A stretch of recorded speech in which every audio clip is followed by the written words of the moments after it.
dominated by Scene, with just the one over coming from Pringle. It went for 5. He did also pick up the first wicket to fall. Van Meekeren been around with the Netherlands team for a long time now, very experienced.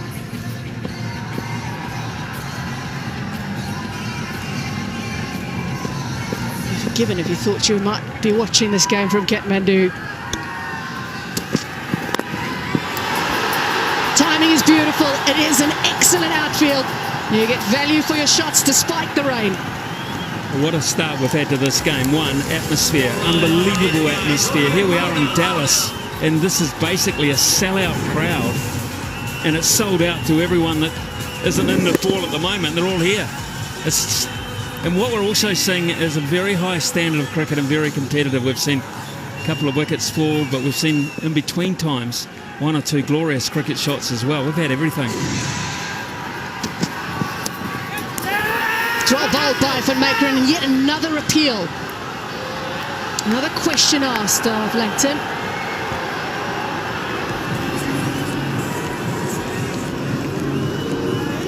Van Meekeren's a tall right-arm seam bowler, and he's going to extract some bounce off this surface, which he's done there. That's a good delivery, but I don't think it's good enough to get the inside edge. It did seam in and just catch the inside thigh guard as it went through to Scott Edwards, the captain.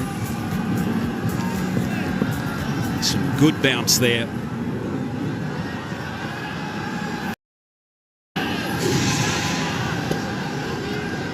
Captain of the Netherlands, Edwards, just making a few slight changes as the captain of Nepal faces up. Young captain. He's a young captain, but the new coach of Nepal, Monty Desai, said he's a very enthusiastic captain in Rohit Patil.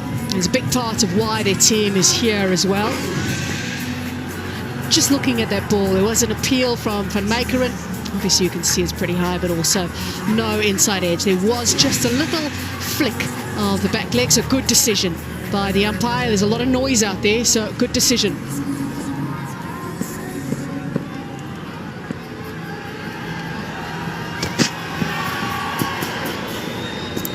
Now, Rohit Patil is a youngster. We've spoken about him as a captain, being a young captain, but he is also someone who distinctly remembers watching Nepal in 2014 qualify for the World Cup as an 11-year-old. He remembers running home to go and watch the qualifying, watch the games as well in the World Cup, and he said that was a reason that it's inspired him to actually play the game. He knows that it was a very difficult road to become a professional cricketer in Nepal, but it was a big part of what inspired him.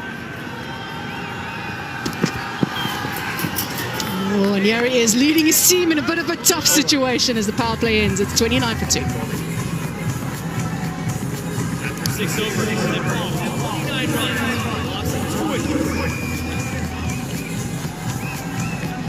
So advantage to the Netherlands at the moment is no doubt about they've got a well-balanced bowling attack. These 4 they opened with spin with Pringle, picked up a wicket with some pretty cagey bowling.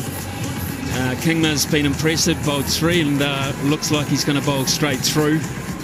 Van Dijk with all the experience in terms of an all-rounder, and Van Meekeren also very experienced. The thing we know about the Netherlands is they know how to perform at World Cups. They've had a very, very good history. And if you're a South African cricket fan or commentator, they've caused you the odd sleepless night. Oh, I love that. An early blow.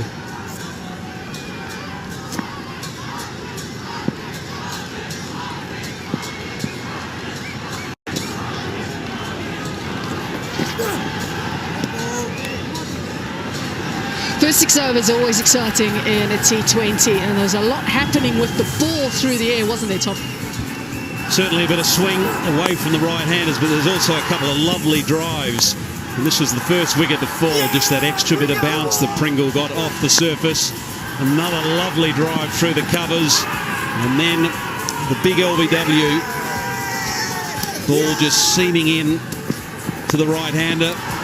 That's a lovely clip through the leg side for another boundary. So a couple of half volleys on offer, but you don't mind that from your bowling attack, particularly if there's movement. You'd rather them be over pitching than bowling short if the conditions are suiting swing and seam.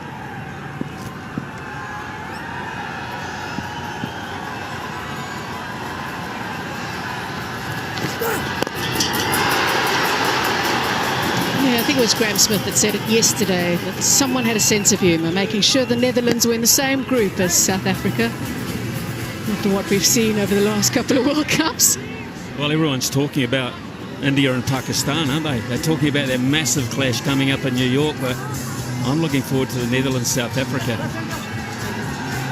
It's just as much on that for me.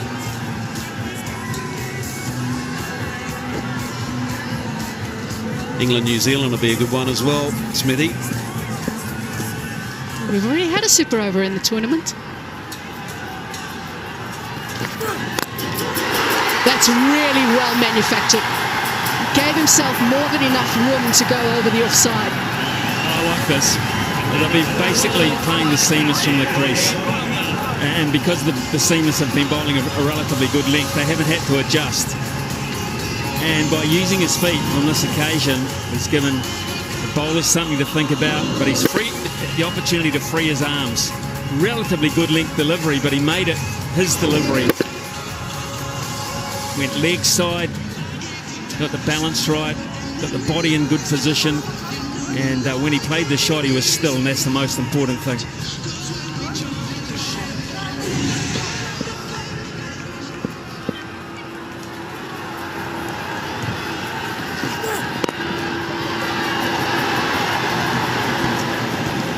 Nokia is someone who had quite a serious injury and kept him out of the last World Cup, and he's maybe had his struggles at the IPL trying to find the right way, but it looks like he's finding form yet again, and just in time for South Africa. He bowled with pace yesterday. He certainly got something off that wicket as well. He's getting it up 145 plus yesterday. Did you request that? Had to put a nice spin on the South African after your comment.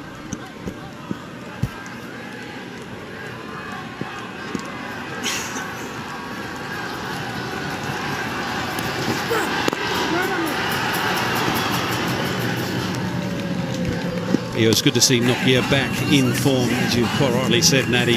Had a tough time for the last couple of months, having come back from serious back issues. But what has been interesting both in New York and at this venue in Dallas is that the seam bowlers seem to be relishing the opportunity to bowl on these surfaces. It's not about spin, it's about seam, and if you can bowl it with the right length, the right line, you're going to get something out of this surface.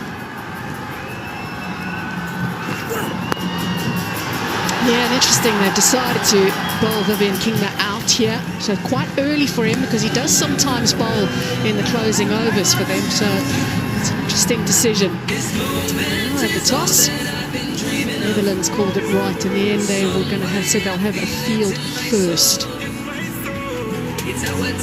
Some joy for the Netherlands up front, getting a couple of early wickets.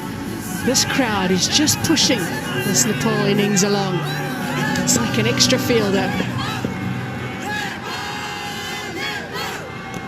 Certainly proud of their journey. It has been a long journey.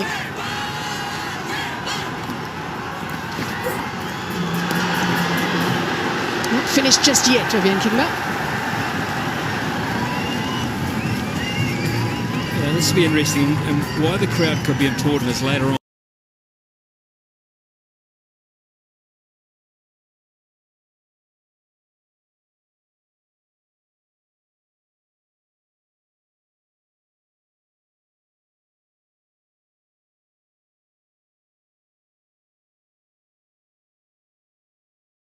If Nepal can get to something around the 150, 160 and say to the Netherlands, if you can get 8 runs and over, good luck to you, you win the game. But there's more than 11 of us out here.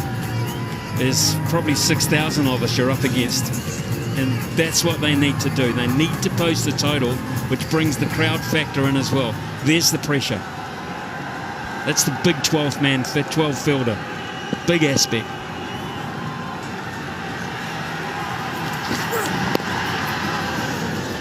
He got out of that over well, despite the wide. It's 38 for 2.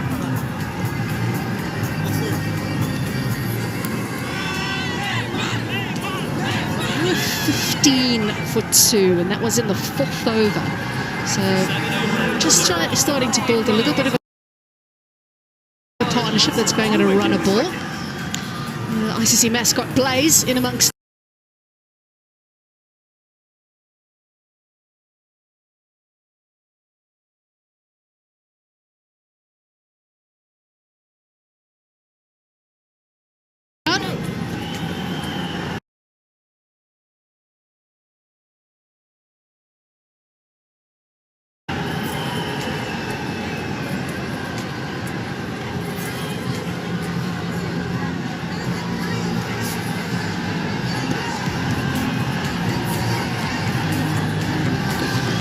Eight on the board, 2 down. This crowd's getting into it. Blaze is getting into it as well. We've seen Vivian Kingma bowled out. Here's 4 overs and for 23.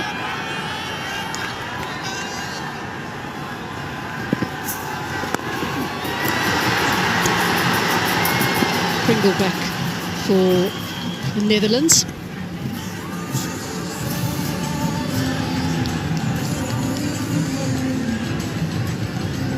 I like this line that Tim Pringle's bowling here, because he's basically taking the onside out of play, and he's saying, if I bowl wide of the off stump, you're going to have to drag me really wide from wide, or you're going to drive at me. I've got 2 players behind point. One has already taken a catch. I quite like the tactic. It has to be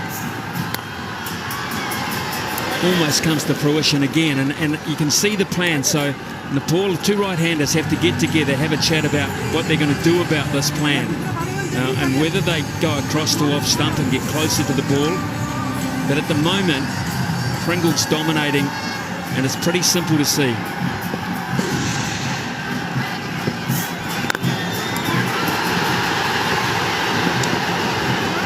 Pringle initially a seamer. He only took up spinning about the age of 15. Didn't want to actually play for New Zealand, had an opportunity to play in a New Zealand 11 back home, but did pretty well in that. And the word spread quickly that he had a Dutch passport. And all of a sudden was playing for the Netherlands not long after that. Was there in the World Cup in 2022. Just wants a slight change in that offside field. What a little top edge. How far does this go? Tim Pringle back into the attack, gets wicket number 3 for the Netherlands. And that is what we're talking about here, by bowling a little bit wider and trying to fetch it through the onside. It's a very hard thing to do. You have to get it exactly right. And it's very clever actually from Scott Edwards and Tim Pringle. The combination here, how they're manipulating the Nepal batsmen into playing into the areas that they want them to play, as opposed to the areas that they can expose, because he had protection in the deep, and he knew that to fetch it from that wide, it was going to be a hard shot to control. So they lose their 3rd wicket. Sar goes for 11 from 12. It's a battle for Nepal at 40-3.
So watching cricket, loves following cricket in Nepal. So it's like a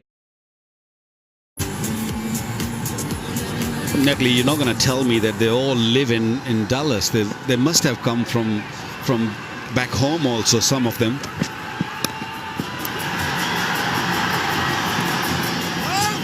I'll tell you what, the safest place to be if you're a Netherlands supporter, to be perfectly honest, is up there in the expensive seats, right? So they're in about 2 levels up above the mass below them, and so that's where it's safe to be if you're supporting the Netherlands at the moment. You are severely outnumbered.